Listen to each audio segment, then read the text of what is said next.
Está começando o programa Na Real. Toda semana, temas relevantes para ouvir. Uma produção da Rádio PUC-Rio Comunicar. Depois de enfrentar uma crise por conta da pandemia, a venda física de livros teve um crescimento surpreendente. Foi de quase 5% somente no mês de dezembro de 2021, época do Natal. Este é um dos assuntos do programa de hoje. O outro é sobre os desafios e a expansão da malha cicloviária do município do Rio. A bicicleta tem sido uma aliada importante no deslocamento entre os bairros dos moradores da cidade. Fique com a gente! O município do Rio tem uma das maiores malhas cicloviárias do país, cerca de 450 quilômetros de extensão. Mas há alguns problemas de conexões entre o centro da cidade e alguns bairros. É o que vamos saber na reportagem de Vitória Lemos.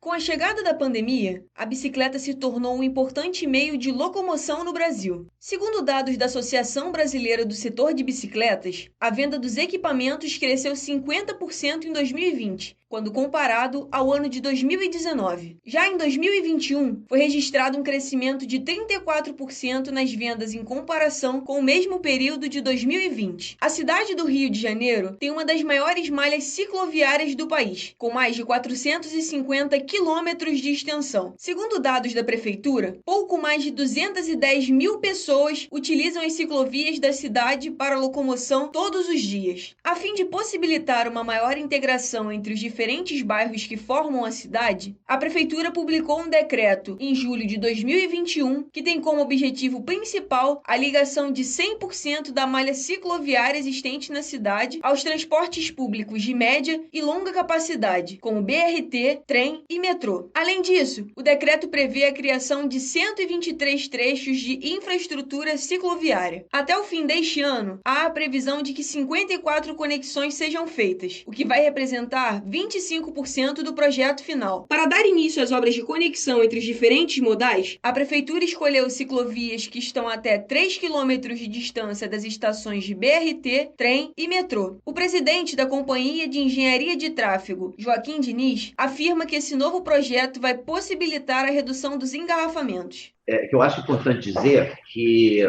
as cidades sofrem com congestionamento quando você tem muitos carros na rua, muita gente no mesmo tempo no mesmo lugar. Durante a pandemia, as ruas, você não tinha trânsito na cidade. Então, quando você incentiva o uso da bicicleta, você está dando a oportunidade de terem menos carros na rua, que é bom para a questão de emissão de poluentes, é bom para a saúde, como a Marina falou. Então, eu acho que tem esse foco. Já para a secretária municipal de transportes, Maína Celidônio, a integração entre os transportes públicos e as ciclovias vai fazer com que a população possa utilizar a bicicleta não só como forma de lazer, mas um equipamento que pode servir para se deslocar até o trabalho, facilitando o dia a dia da população. Eu acho que a ideia é exatamente como o Diniz falou, a gente ter essa integração, não só o trajeto inteiro para fazer de bicicleta, que uma cidade, às vezes, com as dimensões do Rio não é possível, mas a gente poder ter a intermodalidade, Então, a pessoa pega um outro modal e complementa com a bicicleta. E aí, a ideia é a gente, na verdade, nessa proposta da ciclovia, não só para o lazer, mas a ciclovia para a mobilidade diária da pessoa, a gente conectar a ciclovia como um modal, dar um status de modal, conectando com a rede de transporte de massa. E aí não só ter a ciclovia, mas como ter estrutura cicloviária, que é o paraciclo ou um bicicletário, para que você guarde a bicicleta. Além da falta de trechos para que os ciclistas possam pedalar e se deslocar com facilidade pela cidade, os usuários de bicicleta encontram outros desafios a escolher a bike como meio de transporte. Para o membro da Comissão de Segurança no Ciclismo da cidade do Rio, Rafael Pazos, além da construção de novas ciclofaixas, é preciso que haja conservação da malha existente. Para ele, a falta de infraestrutura é uma questão que influencia diretamente o dia a dia dos ciclistas. Eu costumo dizer o seguinte, as pessoas falam muito assim, o motorista versus o ciclista versus o pedestre. Eu não gosto de criar esses personagens e botar um contra o outro, porque na verdade nós estamos falando de pessoas contra pessoas. Nós vivemos hoje um problema comportamental, onde as pessoas, a grande maioria é egoísta, parece que estão indo para o trânsito, onde todo mundo se encontra, e aquilo lá vira um campo de batalha, onde todo mundo quer garantir o seu espaço. Então a gente tem um problema sério de educação. pessoas estão agressivas, e é isso que a gente tem que, de alguma forma, rever, e isso é só com educação. Rafael Pazos destaca ainda que outro desafio enfrentado pelos ciclistas ao andar de bicicleta na cidade está relacionado à violência no trânsito. Ele afirma que a conscientização da população é muito importante, pois as pessoas precisam pensar de uma forma coletiva para que a cidade seja um lugar seguro para os pedestres, ciclistas, motociclistas e motoristas. Hoje o Rio de Janeiro tem uma estrutura cicloviária, né, com ciclofaixa, ciclorota, ciclovias. Só que não adianta nada você construir essa estrutura se você não tem uma programação de manutenção delas. Os anos vão se passando e aquilo vai ficando abandonado e até perigoso para ser utilizado.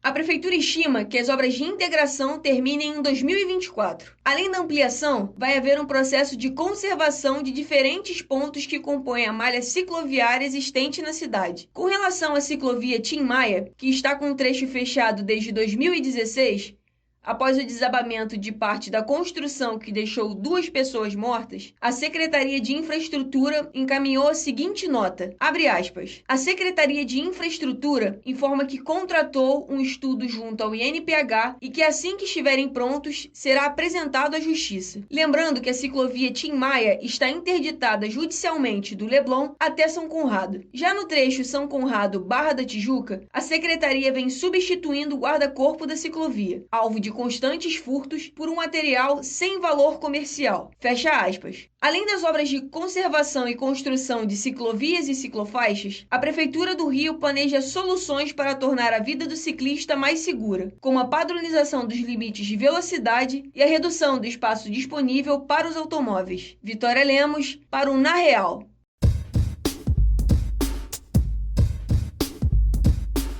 Segundo o Sindicato Nacional de Editores de Livros, entre dezembro de 2021 e janeiro de 2022, foram comercializados 5.400.000 exemplares de forma física. Segundo especialistas do setor editorial, essa reação do mercado se deu em virtude do grande número de lançamentos e de ações nas redes sociais. Vamos conferir a reportagem de Érica Levigar. Uma pesquisa realizada pelo Serviço de Monitoramento de Vendas de Livros no Mundo, Nielsen Bookscan, e divulgada pelo Sindicato Nacional dos Editores de Livros, revelou que o mercado de livros cresceu. O 13º painel do varejo de livros no Brasil mostra que, entre dezembro de 2021 e janeiro de 2022, foram comercializados 5.400.000 livros, o que representa um crescimento de 4,9% em relação ao mesmo período do ano anterior. Em faturamento, o crescimento foi de 14,1%, o que contabiliza 235 milhões de reais. Em março de 2020, início da pandemia da Covid-19, as livrarias fecharam e enfrentaram uma grande crise no mercado. Em 2021, o setor já demonstrou prosperidade. Foram vendidos 55 milhões de livros, que movimentaram mais de 2 bilhões de reais. O presidente do SNEL, Marcos da Veiga Pereira, afirma que as ações promocionais, o alto número de lançamentos e a ação nas redes sociais foram importantes fatores para o aumento no consumo de livros e a consequente recuperação do setor. Durante a crise sanitária, um grande número de pessoas recorreu aos livros para reduzir o estresse, acionar a criatividade e desenvolver habilidades cognitivas. O TikTok foi uma importante ferramenta de divulgação de obras literárias, principalmente entre o público jovem. A subcomunidade do aplicativo, intitulada BookTok, ganhou destaque, com criadores de conteúdo que, além de lançar novas tendências literárias, propõem críticas, discussões e brincadeiras sobre as obras que leem. A artista e estudante de letras Carol Requena é apaixonada por literatura e lê com frequência. Incentivada pelos pais, a jovem começou a desenvolver a sua relação com os livros desde a infância e sempre gostou de acompanhar criadores de conteúdos literários nas redes sociais. Com a pandemia do coronavírus, Carol intensificou seu hábito de leitura e resolveu se dedicar à produção de vídeos sobre literatura nas plataformas digitais. Na pandemia eu comecei a ver muitos criadores de conteúdo e acompanhar muitos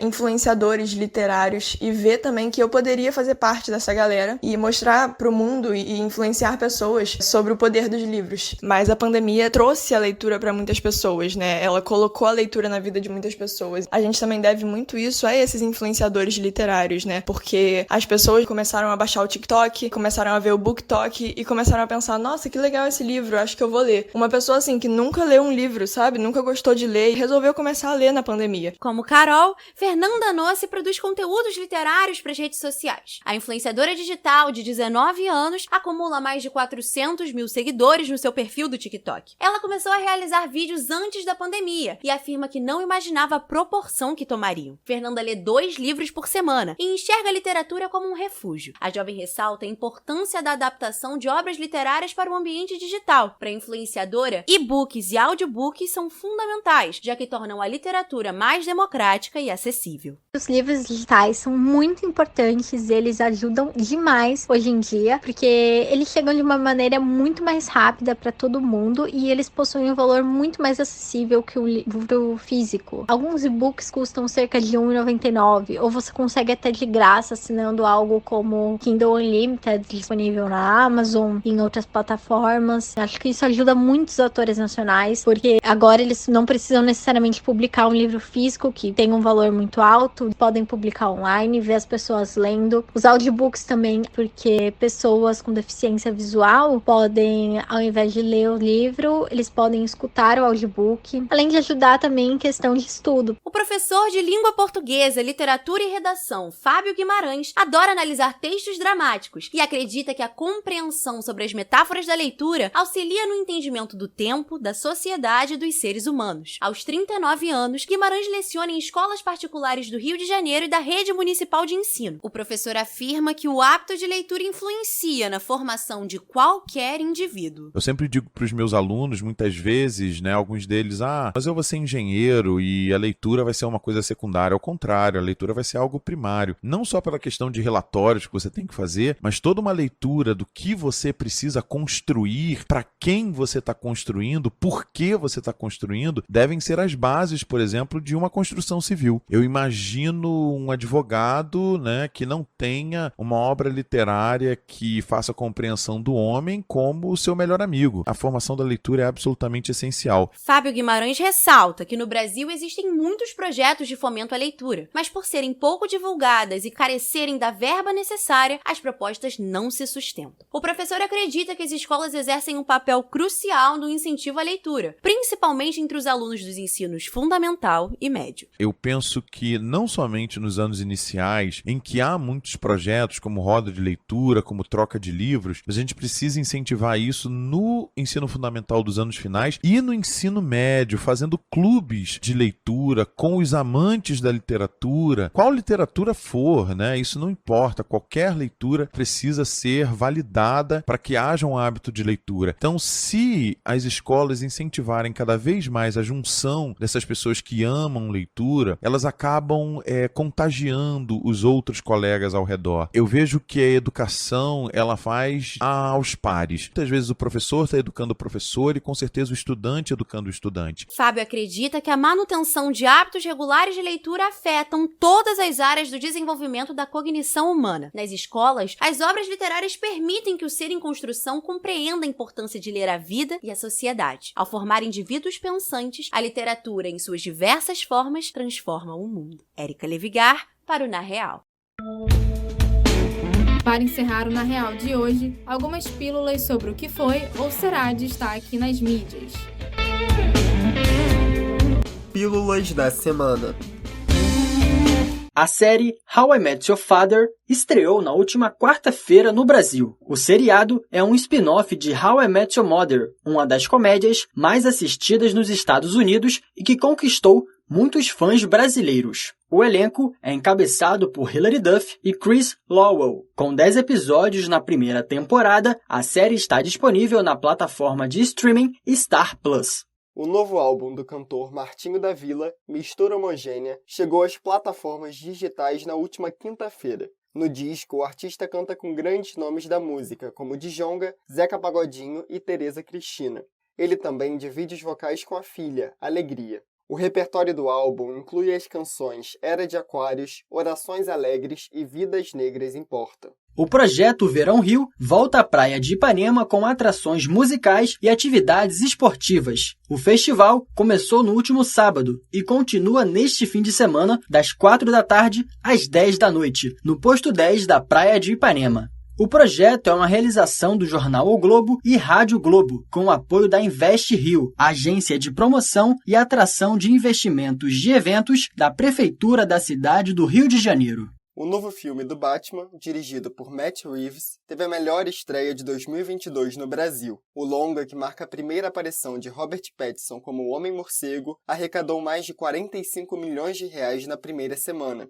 Ao todo, mais de 2.200.000 brasileiros foram às salas de cinema assistir a nova aposta da DC, entre os dias 1º e 6 de março. O Itaú Cultural e o Instituto Interdisciplinar de Leitura e Cátedra Unesco de Leitura da PUC-Rio promoveram o webinário Balanços e Perspectivas da pesquisa O Brasil que Lê. O estudo mapeou os projetos de formação de leitores da sociedade civil e de gestões públicas, com o objetivo de fomentar atividades em prol da leitura. As palestras, que aconteceram de forma remota, estão disponíveis na página da instituição no YouTube, www.youtube.com/Itaú Cultural.